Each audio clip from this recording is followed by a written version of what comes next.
સુરત શહેરમાં ખાડાના લીધે લોકોને ભારે હાલાકી થઈ રહી છે।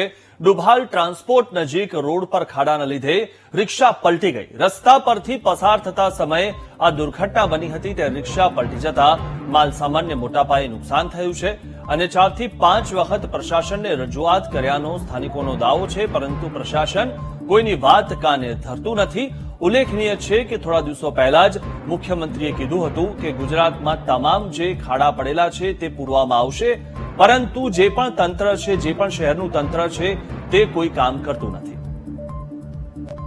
વધુ માહિતી મેળવી અમારા સંવાદદાતા શૈલેષ પાસે। શૈલેષ, જે રીતે વરસાદ પણ બંધ થઈ ગયો છે, ખાડા પુરાવા જોઈએ, કારણ કે મુખ્યમંત્રીએ પણ ટકોર કરી હતી અને દરેક જગ્યાએ ખાડા પુરાવાની શરૂઆત પણ થઈ ગઈ, પરંતુ અહીંયા હજુ પણ ખાડા છે।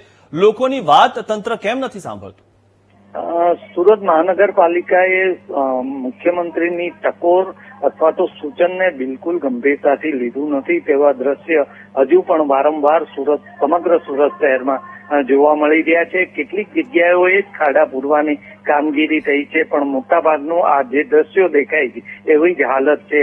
જો ડુંબાલ ટેનામેન્ટ જે ટ્રાન્સપોર્ટ નગર વિસ્તાર છે ત્યાં ખૂબ જ મોટી માત્રામાં ટ્રાન્સપોર્ટ ગોડાઉન અને ટેમ્પો રિક્ષાઓ અથવા તો પાર્સલ ભરેલી રિક્ષાઓ અને વાહનો પસાર થતા હોય છે, ત્યાં ખૂબ મોટી માત્રામાં ખાડા પડી ગયા છે અને આજે સવારના સમયે થોડોક વરસાદ પડ્યા બાદ ત્યાં ખાડામાં પાણી ભરાઈ ગયું હતું અને પરિણામે એક ટેમ્પો રિક્ષા હતી એ પણ પલટી ખાઈ ગઈ હતી। તેમાં જે માલસામાન ભર્યો હતો એ પણ પાણીમાં અને કાદવમાં પડ્યો હતો અને તેને પણ વ્યાપક નુકસાન થયું હતું। આમ સુરત મહાનગરપાલિકાના નફ્ફટ તંત્રના પાપે લોકોને આ નુકસાની વેઠવાનો વખત આવી રહ્યો છે।